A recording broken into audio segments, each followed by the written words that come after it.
I was trying not to have this logo in there. I forgot the first time. Will we get copyrighted?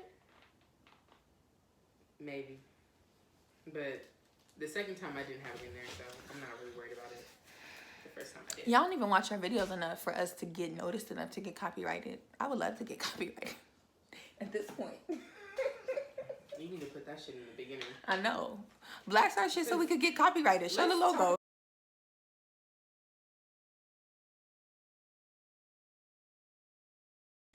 Hey. Hi.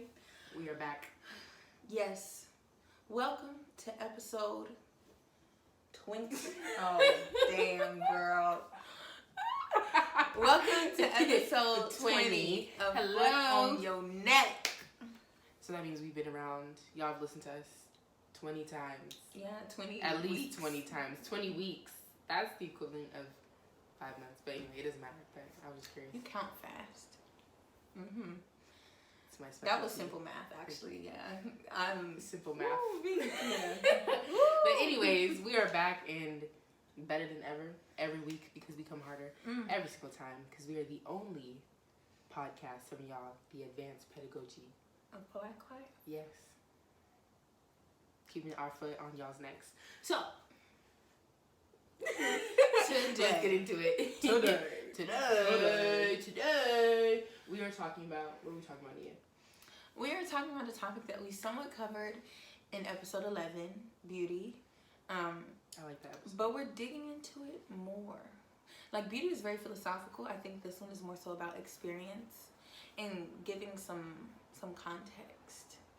But today, we're talking about colorism. Colorism. That's what you colorism. Yes, that's in my mind. It's being said many different times. But Good. yes, colorism. Okay. Into it. No, just kidding. Okay. Handy dandy laptop. Yeah. So, as always, we've been turning more to scholarly input in terms of how we develop our topics, and similar to our past 2 episodes, we have put together some definitions for some terms that we would like to set the foundation of our conversation upon. So we're going to lead with a definition of colorism that we found where? It is the one that's in Merriam-Webster. So like if you Google I don't know colorism, but yeah, it's not. I think I don't know enough. I will look. Like I feel like I can use that definition and see if it fits, and then tweak it later or like have an understanding of it.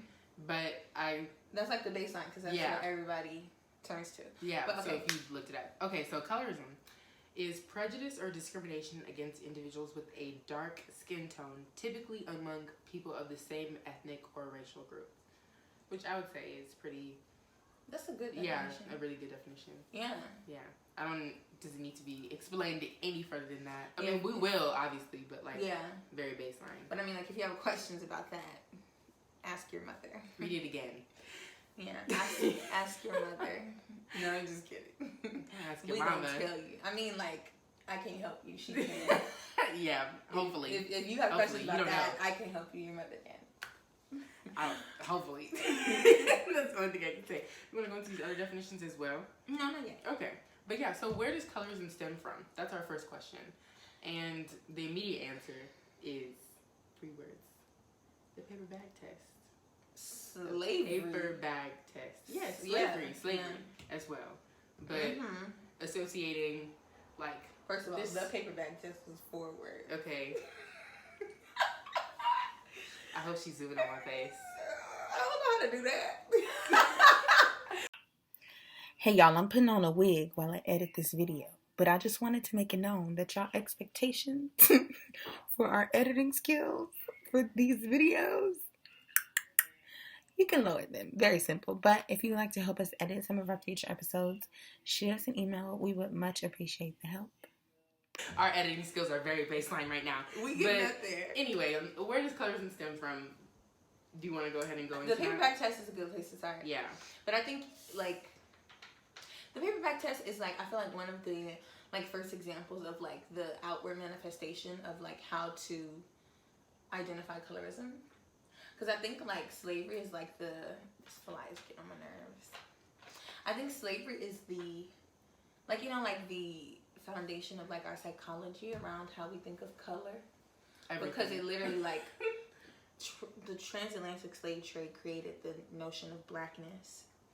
So our understanding of what, like, even phenotypically, our understanding of phenotypes amongst the diaspora is forever going to be influenced by that. And I'm really working on how to deal with attempting to forgive white people for that, because is it forgivable though? I don't think so. I don't know if I'm ever gonna be able to, because it's like it's started as like a way for white people to gauge where black people were in terms of like status, and then we internalized it in terms of like ourselves and perpetuating some type of violence against darker skinned people in our own community. Mm-hmm. So like, yeah, because it's like, right, like it's also rooted in power, right? Mm-hmm. Like the field slave versus house slave narrative, right? And like, it's just so interesting because even like, because I'm thinking like, when thinking even further back to like, right,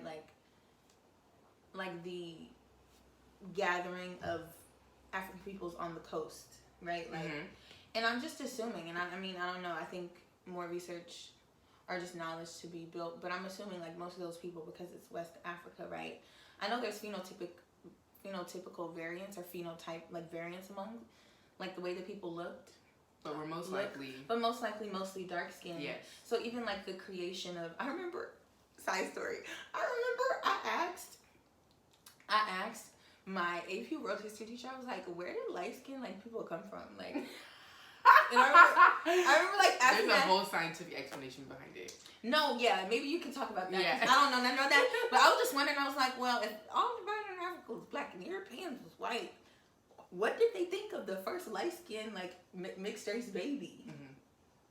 Like, what did they think of that baby? And then in the U.S.? No, I'm talking about in the world. In the world. Okay. And she was like, they probably thought it was a strange baby. And I'm like, yeah. But then, like, think about, like, if most of the slaves, the people, the Africans who were enslaved were brought over and they were darker skinned, and like the creation of these terms like of light skin versus like dark skin, or like the power hierarchies, right? And how that's even tied into like perceptions of sexuality, and how that even still in that is related to whiteness. Like just the power dynamics of it all really irk me. But I think that's where I like think it like the psychology stems from is most definitely slavery, and then it's reinforced by things like the Paperback Test. Okay, then, like, that's a good way to put it. Like that's a way of understanding it. Yeah, and I think like social media has like ramped up the ways that colorism is like, it's just created so many more stages for colorism to operate on. Like, yeah, and I was just about to say like it operates so differently. I mean, it operates the same everywhere, like globally, but in different parts of the world. Like just understandings of race are so different than the Western, like U.S. version of like how, especially how we understand blackness. So that, even that, like it's interesting that colorism still prevails even within differences in terms of understanding race. Yeah, because even like, I think that's something too, like it's not just like imperialism internationally too, right? Like I think it's always been in the nature of colonists, murderers. Like, I'm sorry. I just want to call them what they are, right? I don't know. I feel like the language is too gentle. Yeah. But like, they've always been lighter skinned people, are white people from parts of the world where they are lighter skinned, and then they come into places and determine power dynamics, and then the people who are there, because most of the people in the world are dark skinned. Right. Lucy was found in Africa. Think. No, I'm just kidding. Expand your mind. Right? But I mean, like, so, like, it's just that. Anyways. You want to move on? Yeah. Okay. That's too much. Our next point was tying colors into capital. So, in terms of, y'all have heard of pretty privilege. I know you have pretty privilege and light skin privilege, and how those kind of interact in the same ways, but at the same time they don't. Like in certain like situations and instances, but I never really thought about in tying colorism in terms to capital. Like I think I always think of it in terms of like media, which is capital. So, or like a form of obtaining capital. But it's like there's light skin privilege within like being able, like light skin people or people who are deemed attractive, pretty privilege, like they're able to obtain capital more in different ways versus darker skin people. Yeah. Because there are other factors that operate within pretty privilege, but most of the time, like, lighter skinned women's proximity to whiteness and ideals of Eurocentric beauty standards makes it easier for them to enact on their pretty privilege, right? Like, even if it's like, I feel like something that, like, a conversation I've been seeing on Twitter is like the acceptability. I was just scrolling like literally 30 minutes ago. Like the acceptability of dark skinned women has a lot to do with their features, or their hair, are their body types, are their clothing, or just how they present themselves. Like respectability as far as how they present themselves. That in some ways is like seems to like make up or supplement their darkness in a way that makes it valid, right? Because it's still being identified. It's not straying too far from the narrative of what it is to be pretty. It's just like, oh, she's just dark skin. Everything else is like, everything else is cool. But I think models. And I think that like that's not something that particularly happens for lighter skinned women. Like even if they have features which, and I know that like judging things against the Eurocentric standard is already wrong. But we can't acknowledge that this isn't the way that things work. That like lighter skinned women who probably don't have Eurocentric features that are Eurocentric leaning still get rewarded in the same system, in the same like, regardless of those standards, they still get rewarded because they're light skinned. Right. And I'm like, it's just confusing because for like the whiteness shifts and changes to make certain things acceptable, even when it doesn't even actually make real sense. And that's what's crazy. But regardless.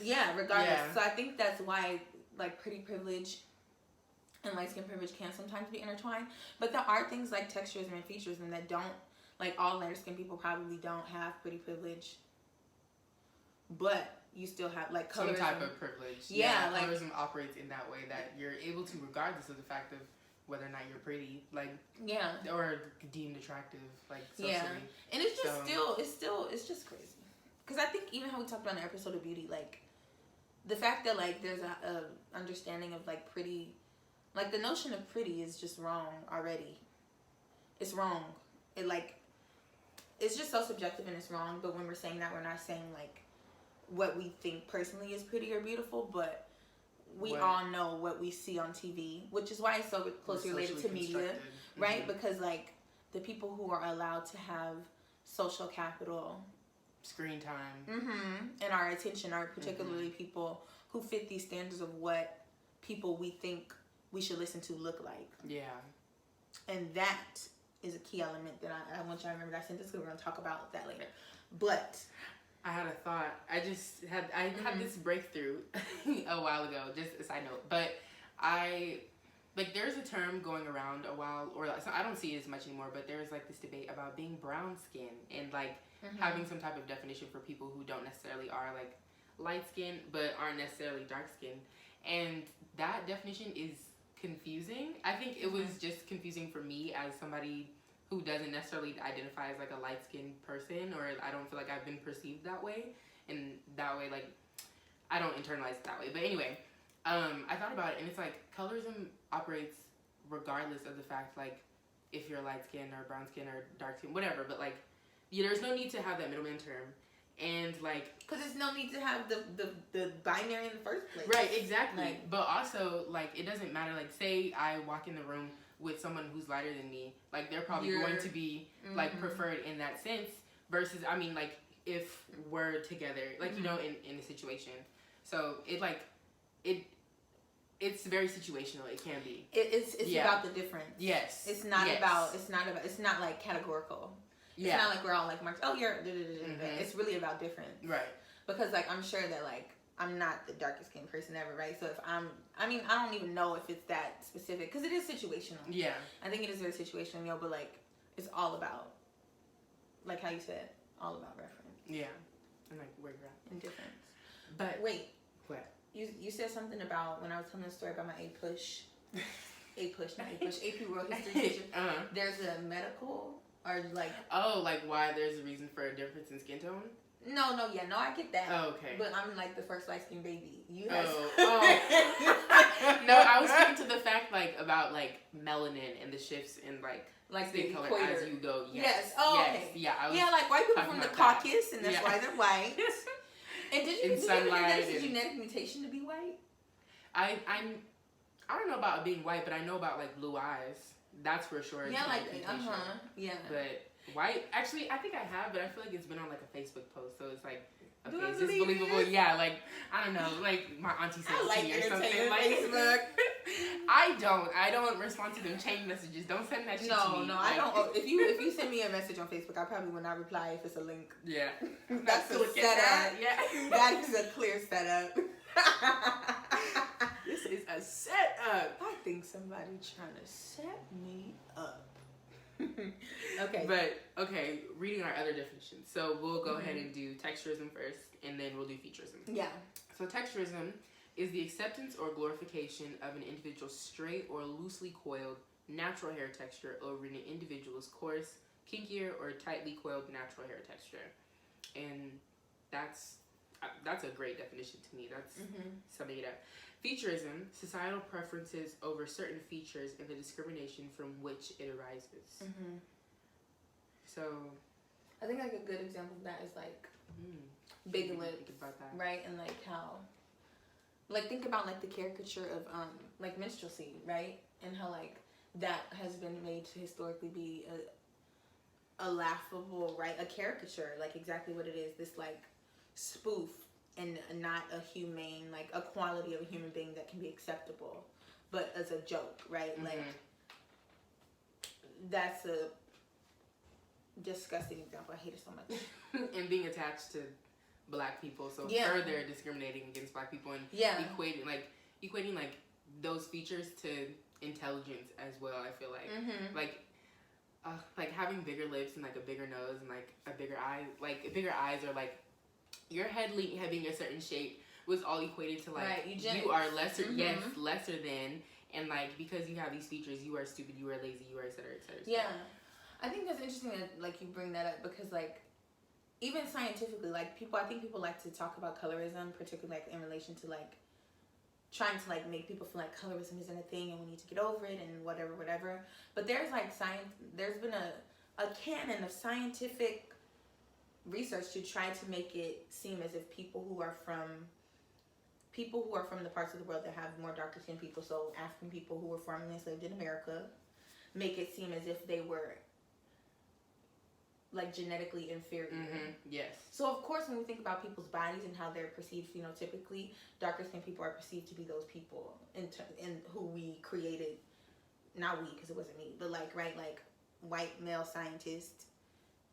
Like those are the people who they did the work to prove as dumb, ignorant savages, right? So like even though it's like not that we use those things in our practice today, or not commonly, but there is still residue of that when we think about like how people practice medicine.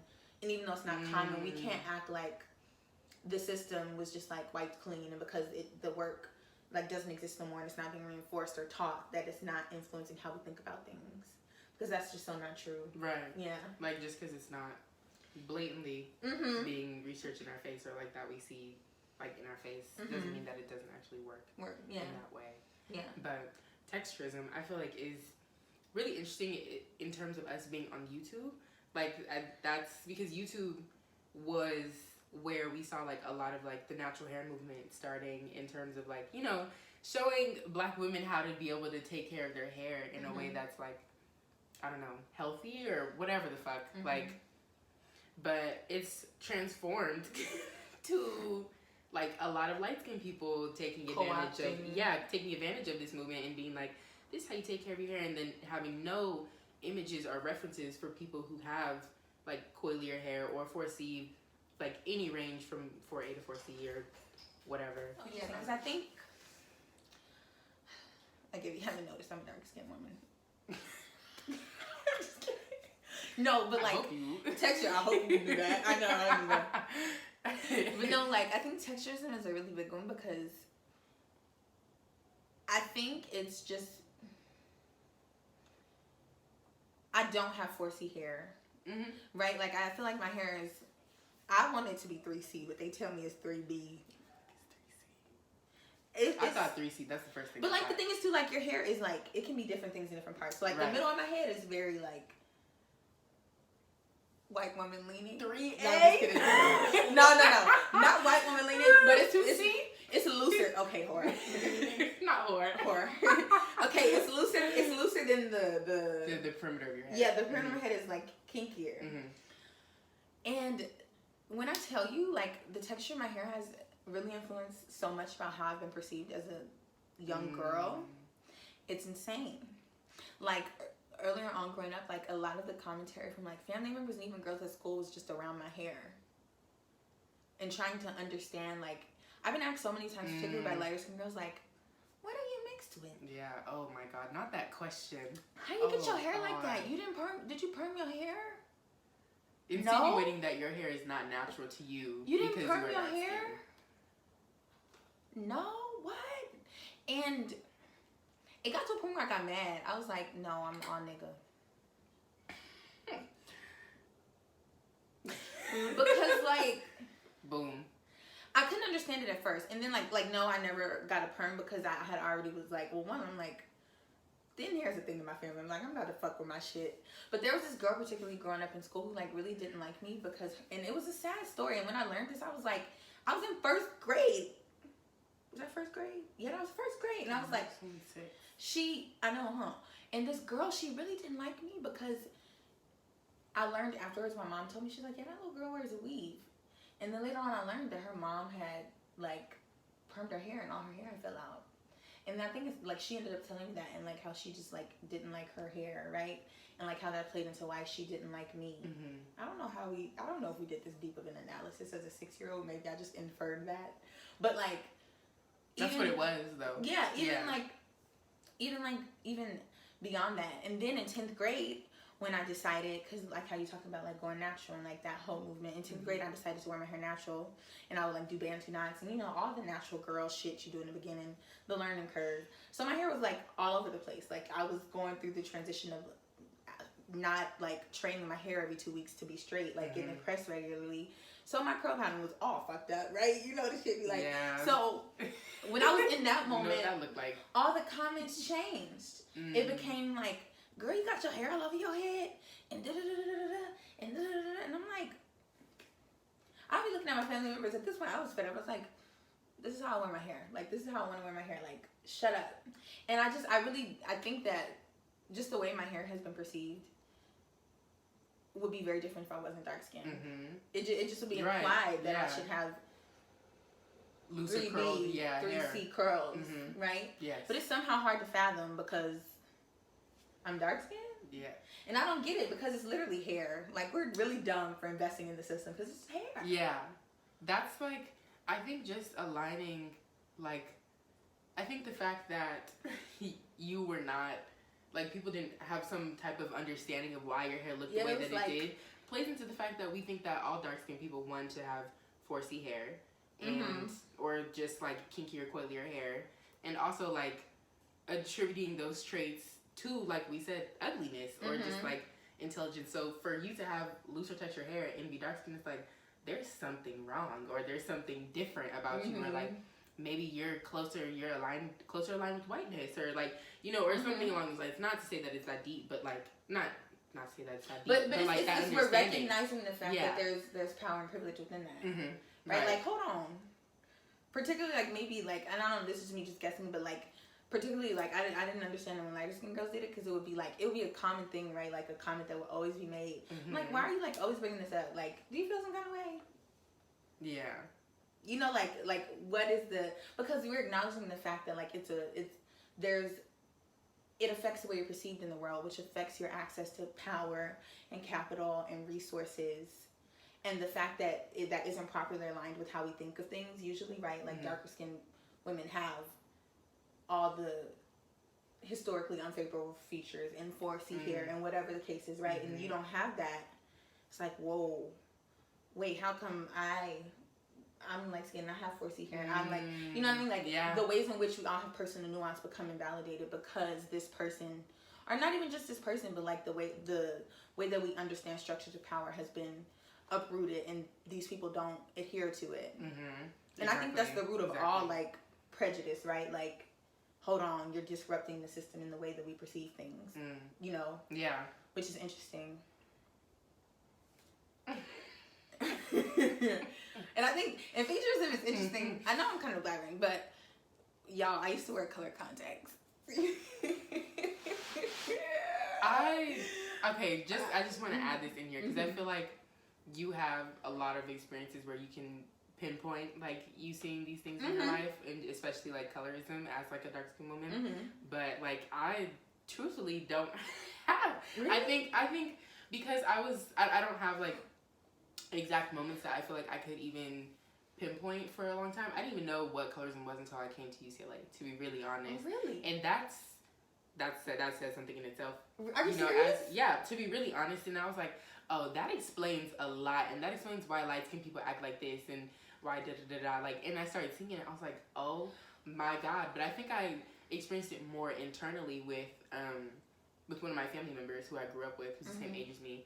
But it was like her hair was looser textured. My hair is like kinkier compared to hers.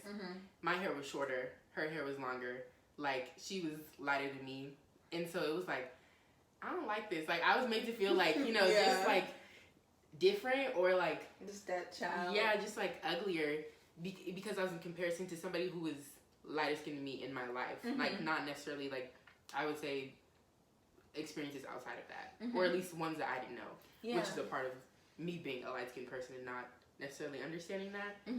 Like, being in a position to feel like I've been oppressed in comparison to somebody else. I think that's interesting that you bring that up, because I feel like I understood colorism before I even understood racism.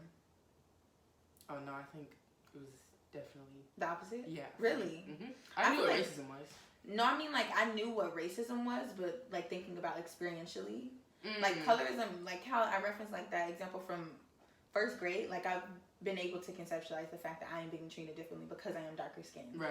More so than like, oh, I'm being treated differently because I'm black around these white people. Which is interesting, because I never thought about that. Yeah. Anyway, yeah, that's the way shit be working when, you know, that's the way it works. That's the way it's supposed to work. I know, like, you're not supposed to know. Yeah, not at all. Not until it's in your face, like, hey. I know. Like, this is this, you know? But no, I just want to bring up when I wore color contacts. And I wore color contacts because... I forgot we were at there. Oh my God. I wore color contacts because I was really active in sports when I was growing up, and then I realized I needed glasses, and I was like, I can't keep wearing these glasses to cheer back, they keep getting stepped on, whatever. So, so I got contacts, and got to where I was like, I want to experiment with color contacts. So y'all, the first color I got was gray. We're going to put a picture of Nia right here. She editing this week, so it's up to her to put it in or not. So I had gray contacts, and it was, y'all, when I tell y'all, I had to do so much explaining. Like, I remember arguing with my 10th grade teacher, and I was like, these are not my real eyes, these are contacts. And he was like, no, those your real eyes. Those your real, like, trying to like exoticize me because I have like gray, and I'm like, these are not my eyes. Like, I'm young, and like, I'm living in my truth that these are contacts, and they're purely for like recreational, and I need contacts. But the fact that they're colored is not me trying to conceal the fact that I have brown eyes. But I think like my hair texture plus like, oh, she has contacts, where are you from? That became a question. Like, I am from South Central. I am from South Central. I too am a nigga like everybody else. and that was interesting. And then like, I think even like when coming to UCLA and like meeting my first initial group of friends, I think it wasn't until down the line people were like, oh my God, those aren't your real eyes. And then I remember somebody. It was more subtle than that. Her contacts were brown. I think they were brown, but somebody said that, one of y'all said this to me verbatim. I forget who it was, but they're like, well, I was wondering like, wow, where like, I wonder what she's like, you know, like where she's like, because I have brown contact. I don't think it was you, but I don't remember who it was. But somebody explicitly said to me like, oh, okay, you know, right, like it's something different in the pot, you know, because she got the around that, and I'm like, no, these are contacts. You know? Yeah. And I think that's just so interesting because I was just fucking around. But then, but all of a sudden now you're fetishized. Congratulations. Exactly. Congratulations. Congratulations. Now you are a product of my imagination. You. Oh my God. You are a product of my imagination. Yeah. That's good. That's good. Thank you. But yeah. Moving on. That was just an experience context. That was a good like side story though in terms of talking about futurism. Mm-hmm. Like in the ways that like. And it's like we just associate certain traits with certain ethnicities and racial groups, and then it gets like it fucks up your perception of the way you think people are supposed to be. Yeah, which is good, and in a sense, like you're not having the same thing every time, right? Yeah, but like it's also like, but like who told you that? Yeah, who? Why did we make that up? Why exactly? I'm just getting mad at white people. I'm getting more mad at whiteness. The more thing about it, because anyways, okay, moving on. Keep getting mad. We're trying to keep our structure, but we're going off as the we rails. normally do. But our next, like what we were going to segue into, is whitewashing in pop culture, like examples of that. And I feel like it's very, at least on what I see in social media and on Twitter and like the people I associate with, like we have a very deep understanding of like the way, like who's in media and like why this person was picked for Euphoria, or why this person was picked for this Netflix movie, or et cetera, et cetera. And Netflix time and time again continues to come out with movies that have these biracial tropes, like very, very strange, picking the same people or having the same type of like storyline. And there's even more examples outside of that, but I feel like that's like a really good example to start with. Yeah. But the best way to get me riled up is to talk about the way that dark-skinned women are disrespected in popular culture. Yes. That's extremely disrespected. If you want to know how to press my button. Extremely. To the point where it's like, okay, y'all are just doing this shit for fun now. Yeah. Like, it's really for fun and we know what it is, and it's like we continue to invest in this type of like media, but with no type of change. Mm-hmm. I think it's very strange to me. I think an example that really makes me like upset, and I know we listed a few. Mm-hmm. Normani. She definitely does not get the recognition and the praise that she's supposed to, at all. Because listen, I don't particularly listen to her music. I love her aesthetic. Mm-hmm. I think she's really cool. Yeah. But I don't think she's like a lot of people in the music industry. She's not like enormously talented, but more so like privileged from positionality, right? Mm-hmm. And like, but she worked hard for a career, so I'm not saying she like walked into it, right? But like, it's not like she's like Whitney Houston or somebody who's just like, oh my God, I want to hear her voice. I want, you know what I mean? Like, this is God-given talent, but she works really hard. And I think the same is like Beyonce's talented too, but you know what I mean? She's worked hard, and I have respect. Like, that is a talent. I respect her as an artist, but she doesn't get the same room to be just mediocre. I think that's the case for dark-skinned women all around. Period, right? Yeah. But like, let's compare her to Selena Gomez. If you like Selena Gomez, I hope you never listen to us again, because Selena Gomez is so mediocre. Yeah, but so mediocre, and her career has been supported and facilitated by other things outside of her actual talents. So if we don't give Selena Gomez all this clout and let her be a philanthropist and a singer and all this other shit, why can't Normani just deserves so much more? And I think it really has everything to do with her being dark-skinned and her trying to navigate an industry that just doesn't allow for Black people, period, but particularly dark-skinned women, to be anything less than excellent and above reproach. And if you watched our last episode, you know how we feel about that. Mm-hmm. And that annoys me very much so, because the girl deserves to thrive, because she gave us songs to dance to. I think that's a good, like, one great example, one great example of a dark-skinned woman. But I also, like, Moesha just came back on, and now everybody's like, oh shit, Brandy was onto something, or like she was a trendsetter, she was XYZ, but we don't talk about her as much, and like she's not like revered in the same way, even though like just her music alone, like her debut album, Moesha, the looks that were served, micro braids, those are all things that are very important to like Black culture, and like things that we continue to look to in terms of inspiration, and like, you know, even if we don't know it, Exactly. In this house, Brandy has always been the queen. I want that to be known. Brandy has been a queen always, but in this think house, about that. Like, for me in my house. Did y'all know about Moesha before it was put on Netflix? Yeah, did y'all? I really hope you did. Like, you tell us if you did, because not to say that that's a bad thing if you didn't, but it's just evidence. But that's interesting, because in my head, like, I was just operating on the fact that, like, y'all watch Moesha right now. No. Really? Oh no, I love Moesha, but I'm saying other people no. Whoa. I loved Moesha. That was my shit. Okay. I liked her. But Missy Elliott. Yeah. And like I think because we didn't really like touch on this, or we didn't include it, but just like the way colorism interacts with like fat phobia and other like phobias, homophobia and like transphobia and like and how that makes it even worse. My soul got tired. More intersection. My soul said, big sigh. You don't know that picture?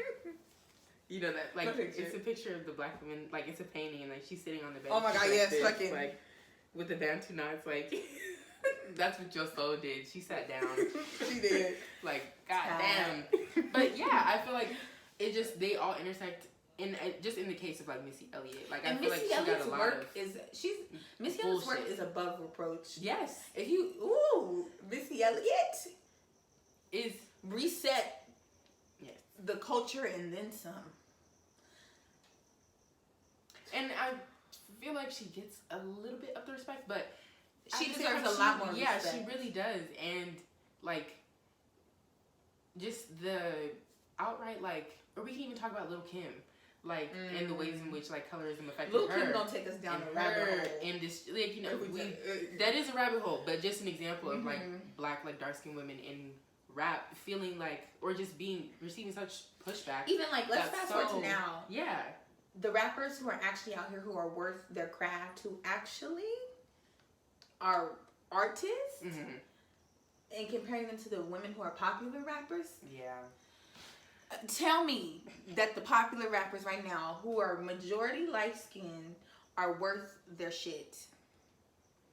Now! I could say. Now one of them. Not one of them. Now one of them. Sorry, I want to see Chica. I want to see Tierra Whack. Yeah. I want to see the dark-skinned bitches who can actually rap. Put them on. Have them in your face. The dark-skinned bitches the light-skinned bitches could do the little toot-toots, whatever. But y'all gonna uplift that, but not actual. Like artists, like dark-skinned women who are really killing the game. Like. All the time. And have been. It's crazy. Just to say. That's crazy to me. That's really crazy to me, because like y'all don't even want actual talent. I didn't think about that. You're right, though. You want optics. You want optics. Which leads into fucking Yara Shahidi. Amandla. Who else? Who's the other? I feel like there's more. There's always the light skin. I can't remember all of them, because at this point it's like it really don't matter who get casted. You know, like it's just like the same. Okay, light skin. Okay, same. 3C. Okay, even better. Like, great. I don't get it. Let's do it. And it's annoying. It's become really interesting, because I think I referenced an article in here where it talks about, like, it's a Twitter thread, and somebody posted, like, can you name at least 5 black actresses who are under 30 who are successful, who are dark skinned? Oh, I don't think I can. Not off the top of my head. Let me think. The only person that was able to be named was Letitia Wright. And I couldn't even put a face to that name right now. That's Letitia Wright from Black Panther. The sister, Shuri. Oh my God, I forgot that was her name. Yeah. Point in case in point. Yeah, I know. Yeah. No, really. But that speaks to how, like... Exactly. The more fame, please. Like... Yeah. So I know their name, and I can attach that face to exactly. Like, we shouldn't have to dig. Yeah. Exactly. Yeah. And even, like, connecting that to subject matter. Like the idea of, like, youthfulness. And, like, we have so many whack-ass white coming-of-age stories that are bad. Can young black people get bad movies, too? Like, can we just fuck around and just turn 18 too? Can we turn 16? Can we can't have bad movies because... But I'm not saying bad movies. Right. But what I'm saying is there shouldn't be this standard of like every black movie needs to be excellent. Yeah. Well, that's... But what You're absolutely right. I just hate the idea of... No, I don't want to see a bad movie either. Bad. But what I'm saying is white people get to fuck around with their cameras all the time. Right, and then with no type of... Yeah. Yeah. Like particularly in this instance, like more specifically, only young, lighter skinned girls get to portray these narratives of like being seen as love interest and having like commercial success on TV. Let's not even talk about blackish and grownish. But like...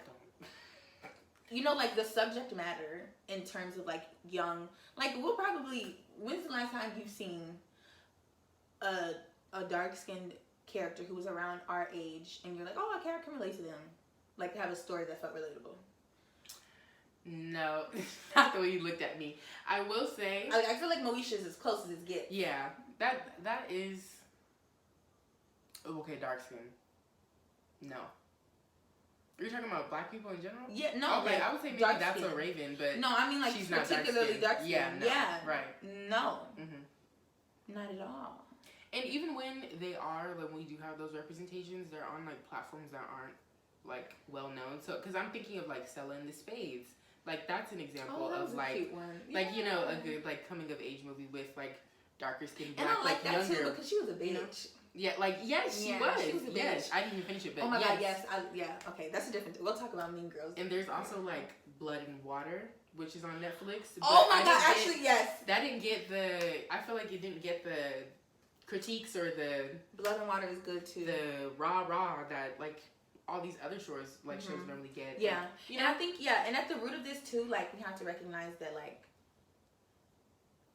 a part of it is like the standards of which we're looking at, right? Like we turn to Netflix, we turn to well-known production companies and filmmakers and all these things to show us these images. But at the root of it, like I know for me personally, if I'm seeking to find those things, I want to watch things like Blood and Water, Stella and the Spades. Like I make it a point to find those things, but that's not how like younger children who are watching these things and absorbing these things work, because I know that I'm old enough to be like, I want to see this, I don't want to see this. Like I'm not going to keep watching this TV show just because I like it or because my friends watch it or whatever. But that's like when I was at an age where I was like, okay, like taking in information about how the world operated through media. There was Selena in the Space wasn't out. Yeah, at all. No. There were no like representations, I think, for us when we were younger. Yeah. Other than Alicia. But part of it too is like making sure to look in the right places. Yeah. But that shouldn't be a responsibility. Like the subjectivity of dark-skinned black women should be available. Like it should not be just as available as it should not be a anomaly. Anyways, moving on. I had a question. Are light-skinned people actually attractive, or are they just light-skinned? Oh, we're going back a little bit. Well, that's kind of like where. That's just a question I just wanted to raise. But anyway, we can keep moving on. No, raise that question. I think that's a question that we need to. If y'all follow Traumica Radical Pisces on Twitter, she made a whole thread of just like polls with light-skinned people and their names, like cute, light-skinned. I didn't go on Twitter. When she did this yesterday? It was like a couple days ago. But and she had like Queen Naija, Sweetie. I think Kaylani or some shit like that. I don't know how many she put, but just asking those questions to yourself and like really considering like what are you consuming and what like do you actually like these types of things that you're like consuming, or do you think that it's just because you're attracted to them because they're light skinned, or just like using them as like a model of like excellence or whatever, or success, or like what you deem as like good mainstream media. That's an interesting question. Yeah, I think that's a question like colorism addressing. It means we all have to examine ourselves internally, and I think it's a good question to ask yourself, like, is this person actually cute, or is it because I think I perceive this thing about them and that makes me feel like I'll be more closer to power. And even like that's outside of like what you watch, just like the people I guess that you interact with, and like who are you giving space to and who are you allowing to like speak or yes, whatever, or like, you know, who are, especially, or like, what do you see on Instagram, and like, what types of things are you attracted to, and like, praise or whatever. But you had on here Raising Dion and Fresh Prince. Oh, okay. First off, Fresh Prince, Unlive. Oh my God! How can I forget that? The historical narrative of replacing dark-skinned black women characters with light-skinned black women characters. Yes, that was crazy. That's a nasty. And Raising Dion is the same thing. Like, yes, right. Like the initial story was like, I don't know if it was an actual like if it was a short film or it's supposed to be a series. Like the initial production of it before the production that we know of on Netflix. The mother was darker skinned, and then she was replaced with a lighter skinned woman. I wonder why Netflix did that. Yeah. Who like would have thunk? Yeah. Who would have thunk? Oh wow, regular. And like, I really forgot about Aunt Viv. That made me sad. I remember watching that as a kid because I used to love Fresh Prince and being like, they changed the mom, like. But not connecting it back to colorism, but just being like, this is actually lower quality. Like, I don't like it as much. Her acting wasn't as good. Yeah, no. And just well, like the personality. The personality, not even her acting. Because who am I to say what good acting is? But like, yeah. Or even like My Wife and Kids, they did the same thing with Claire. Oh my God. They did the same exact shit with Claire. And they that was weird. Did. That was even weird too. I was like, no, they did not put this girl in here. Those two little girls didn't even look alike. And that's the same thing they did on Fresh Prince. They don't look alike. They act alike. So like it wasn't even subtle. It was just like, we kind of don't care. We need to level up. Boom. Yeah, like fuck it. Yeah, fuck it. Let's go. They're not gonna know the difference. Yeah, because we don't see color. Yeah, no, like, dummy. Yeah, like, and we know why. We know the reasons why. We can tell. That just also made me think of Zoe Saldana's ass playing Nina Simone. I don't want to go down that road. I know y'all seen that shit. I know y'all did.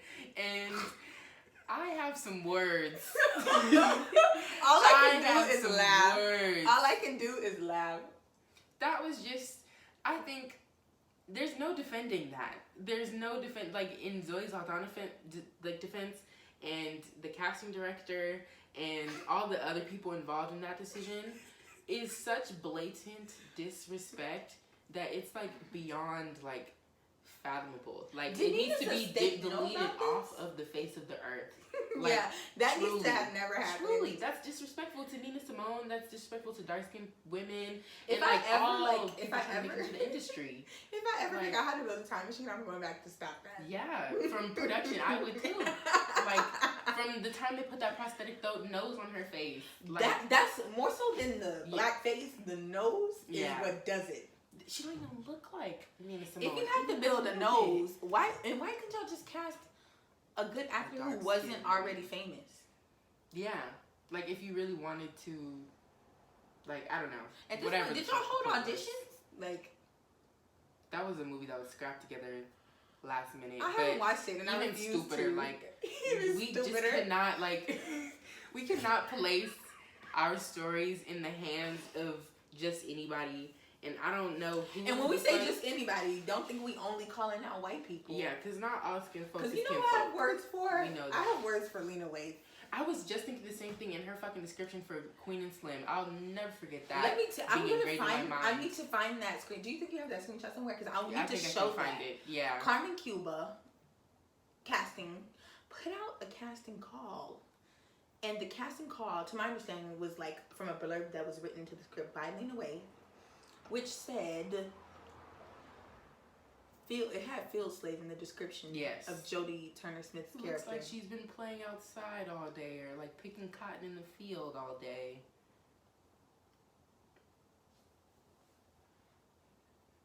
I've never in my life been more disgusted than when I've seen that. And you know why I'm particularly disgusted? Because like that, let's think about the story that was told. Yeah. Like first of all, I don't know if the script evolved, but this woman is a lawyer.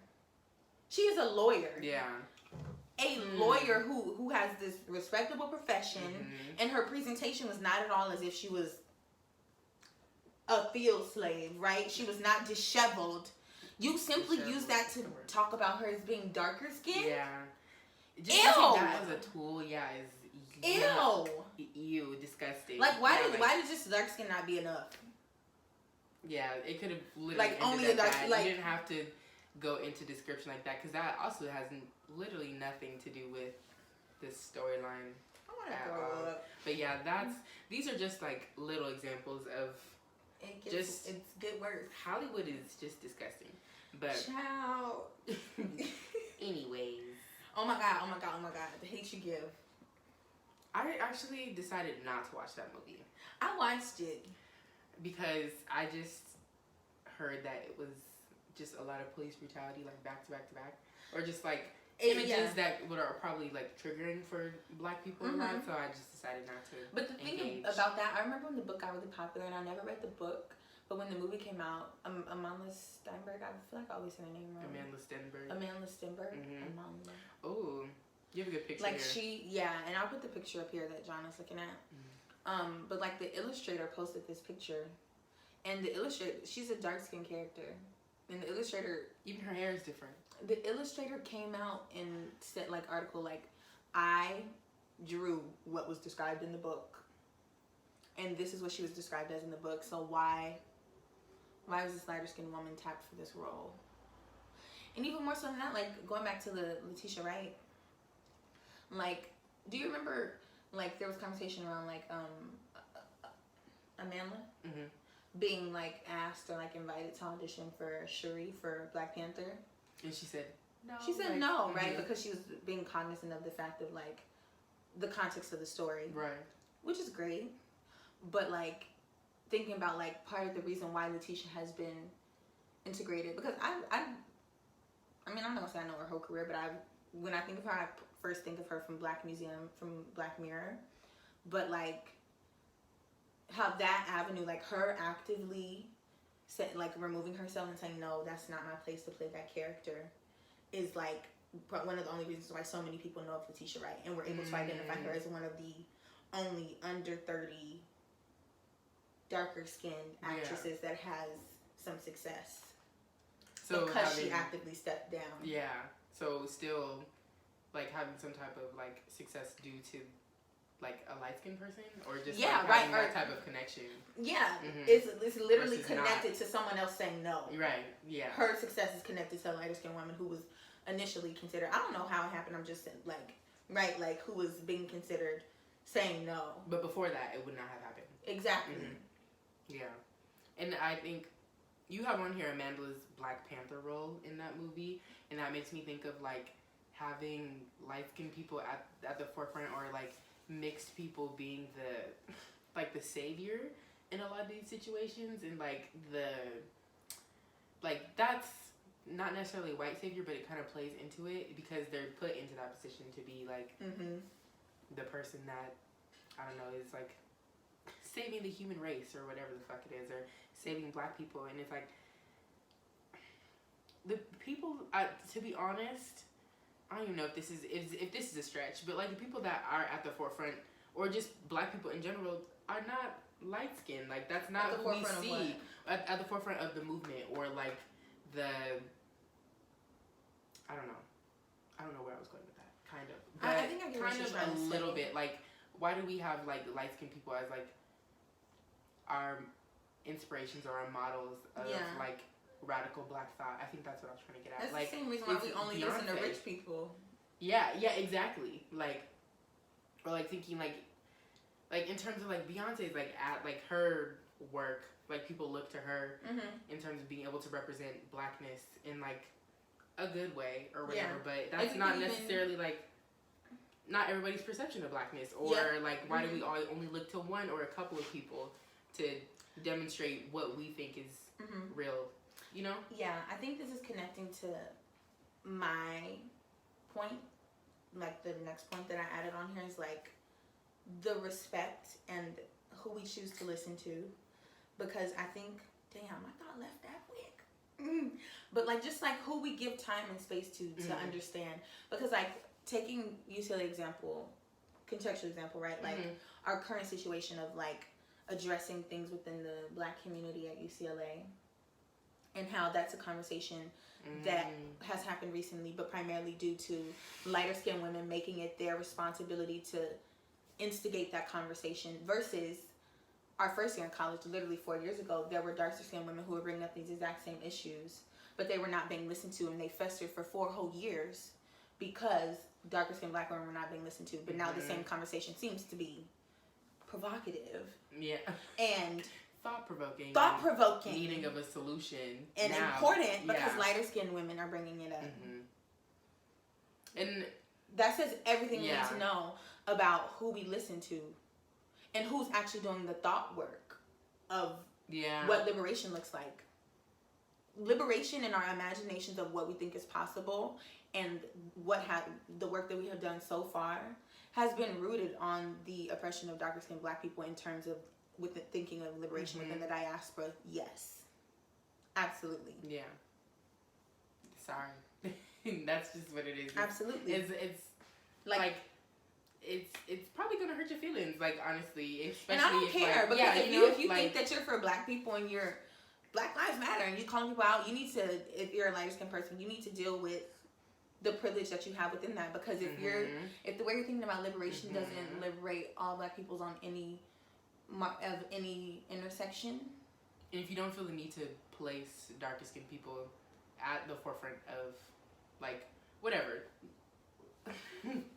giving more voice to dark-skinned people, dark-skinned black women specifically, especially. And I think that it's at a point to where, like, we tell our allies, like don't do this, don't do that.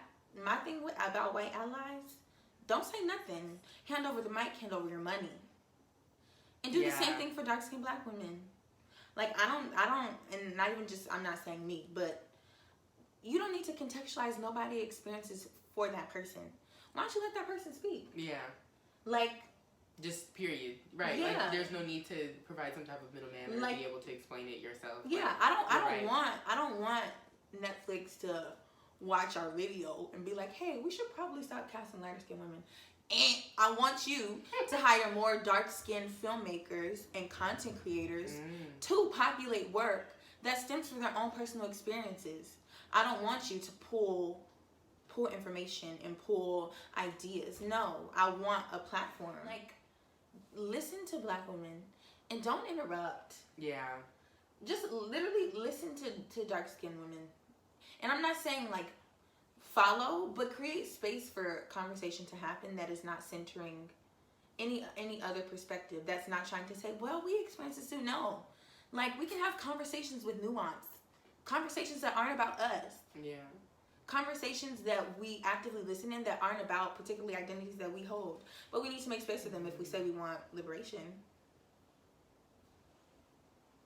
And I think that translates even to, like, your personal relationships. Like, exactly. You'll see that, like, I mean, like, in general, maybe in, like, your workspace or, like, wherever that you find yourself consistently. But think about, like, your friends and the way that, like, you speak to them, or, like, just, like, in your circles, in your small discussions, like, who's speaking the most. That's something I've been more cognizant, or trying to be more cognizant of.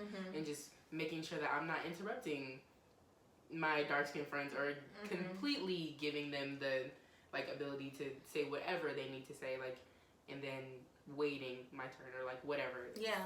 And that those are small things. And if you can catch yourself doing it.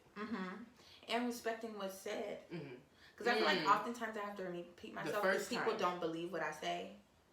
And if there's anything you learned from Nia over the past 20 episodes of Foot on the Neck, I choose my words carefully. So when things leave my mouth, they're just about final. So, like, that's one thing that really irritates me that I know is definitely connected to me being a woman, me being a black woman, but ultimately me being a dark-skinned black woman, is that I have to repeat myself. And then also dealing with, like, and I think this is a black, you know, a black woman thing too, but, like, already, like, our ideas being co-opted, and then you not believing things when I say them. So even from, like, I said that first, it's like, I don't know, like, right, like, brushing off, like, did you ideas that are inserted into the conversation. Yeah, like, that really bugs me. That makes me want to fight. That makes me I would love to fight. Yeah, like, that that makes me want to fight too, like, because it's like, no, I meant what I said,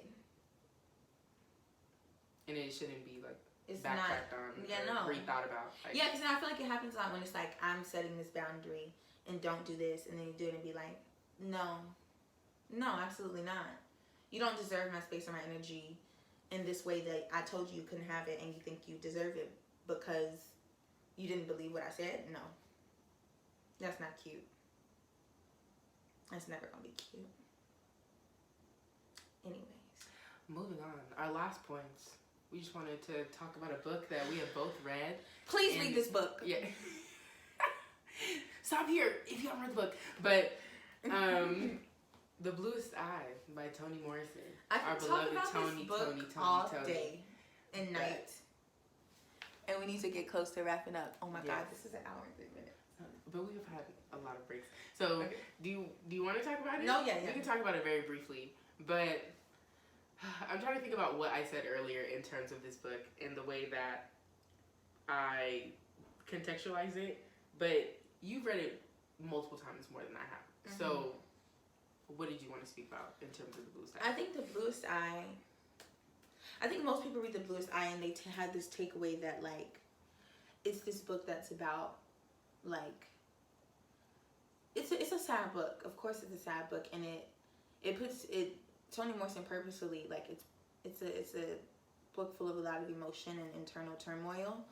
But I think a lot of people read it and just take that away from it, right? Like the agony and the contempt of, like, colorism, and particularly this dark-skinned character who's the center of the whole novel.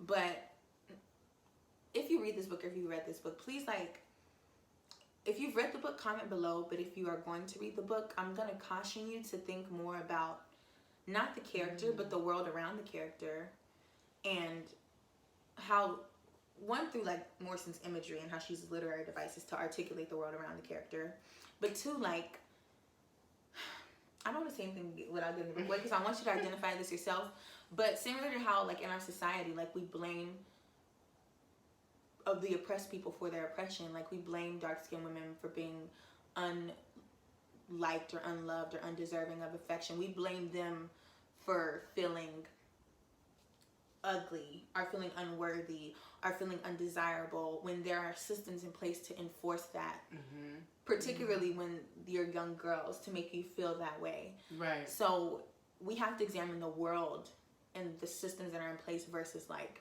in the novel, Toni Morrison has this character who everyone else around her is making it seem like she's so agonizing and so poor, and, like, it's so sad that everybody hates her.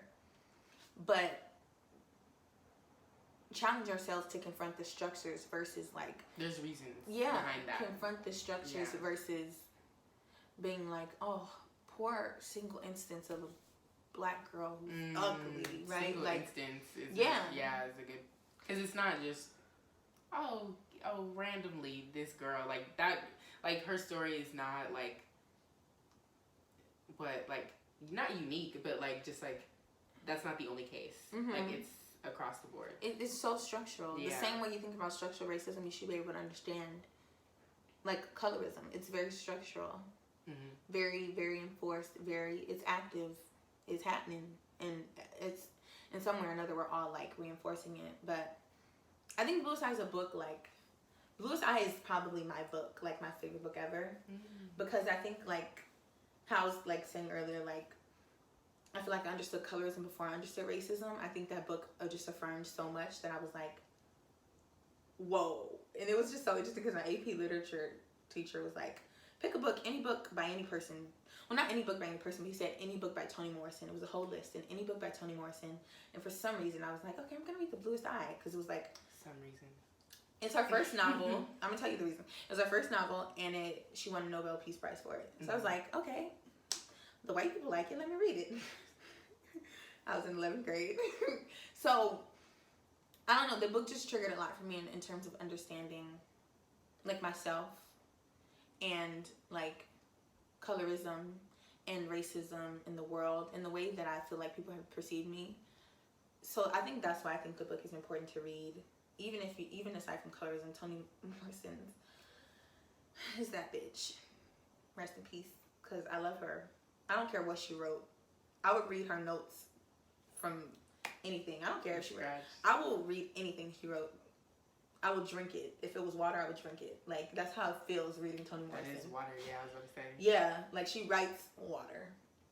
Yeah. She said she's seen her characters pop out the water, so I'm not sure.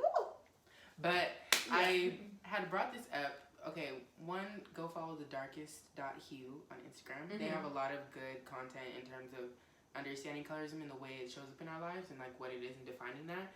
But there was a post about the bluest eye on that page, and it just that's why I asked you about it. Or like, we decided that we should talk about it.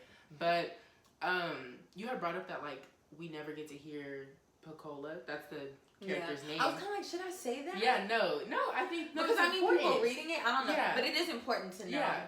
Well, spoiler, you never get to hear her side or like her understanding, like her mental processes of like the way that she's experiencing the world. You just see it from like a omniscient like view, or just being like not omniscient. Because it's the story is narrated by the characters around her. Okay. So it's not even like an all-knowing. In fact, it's the characters who probably know the least about her, which is even very different. Worse. Yeah, that's so bad. Yeah, and even without understanding her, like her brain in terms of like what she's experiencing, like you can still tell like, oh, these people are being mean to her because she is dark skinned and like she has certain features. I want to cry. Yeah.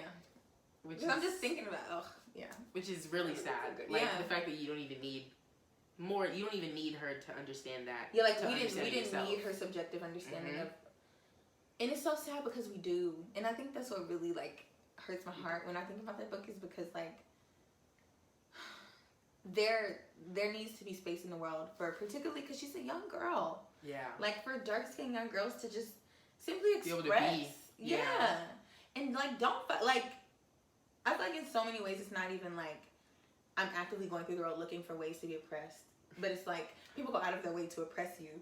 Isn't that crazy? Yeah. People really go out of their way to oppress you, right? It makes you feel bad about yourself. It's like, I'm trying to go through puberty right now. Yeah. Can you leave me alone? And that's enough. And that's already so much. Yeah. Like there's so many questions about myself on a basic human level, and then for you to impose these things upon me that I don't even understand about myself. And she's in that space, and all these other characters are making up these narratives about her. It's just really like Toni Morrison is such a good writer. Read the book. And don't gaslight dark-skinned women. Yeah. Please. Oh. I feel like this is so long because we've been struggling. Me particularly struggling to articulate what I want to say. But if you can take anything away from this, believe dark-skinned women. From the jump, the first time. And that also intersects in terms of don't make them repeat themselves. That's my love language. Yeah. Don't make them repeat themselves. I see that tweet like once a month, and I retweet it every time. My love language is not having to repeat myself. That's a good one. Yes, ma'am. We can talk about that more at another time. Yeah. We'll talk about that more. But we are moving into our last segment. I'm gonna close the computer because we do this. Yeah. We do this. Put your name on it. That was good. Put your name on it. Name. We should start singing it. Okay. You should go with this. Did you go first last time? No, I did. I'm gonna go with, I don't remember. Abundance. I feel like I've said this one twice before. But I think abundance because in unexpected ways, like not even money, not even anything, but just taking inventory and being thankful for the things that you have a lot of.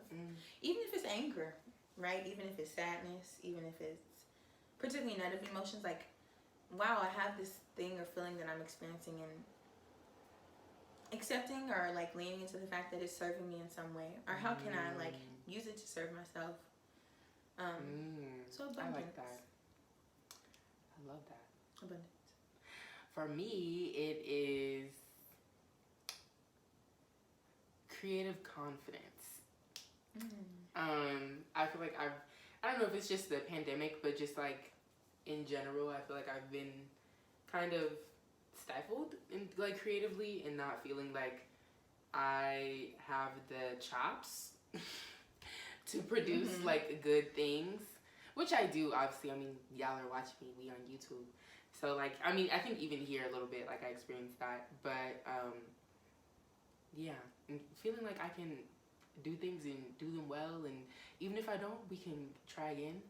And like being willing to like fail, but also like knowing my worth and knowing my ability. Yeah, and forgiving yourself. Yeah. For the things that you don't know, and giving yourself a chance to play. Yeah. Yeah. Exactly. Boom. So, I know we haven't ended with a quote in a really long time, but we brought up Toni Morrison, and then you made me think of a quote when we were talking. And she has this really good quote from an essay, I believe. And she says something to the effect of like, this is precisely the time when artists go to work. And in the essay, she just talks a lot about like clarifying the role of the artist, right? And how like art allows vision, right? And like how it's important for us to like lean into our creativity and to be confident in it, and how it's because it's important to re-envision a world that is changed and better because of the chaos that we're living through. So I think that's a really cool quote, and I'll probably put it after we wrap up. That's inspiring. Yeah. Got my wheels turning. Yeah. So thank you, Mia. But yeah, if you didn't get anything from this, go read Toni Morrison. Believe Black women the first time. Give up the mic a little bit. Give up the mic to dark-skinned Black women. And be able to recognize that. And deal with your own shit. I think that's like baseline. Undo your own stuff. And it's hard. All of our like videos, deal with your own shit. Like, because we're really dealing with our own shit too. But at the same time as we're recording this, yes. Yeah. And we're probably gonna look back at this on like years from now and be like, woo, what was I thinking? Yeah, what was I nothing? Yeah. We didn't know nothing. But we now know. Yet here we are. But we're always learning, always growing, and we want that for y'all too. All right, y'all. We gonna go. Peace out. Deuces. See y'all next time. HL. What is this?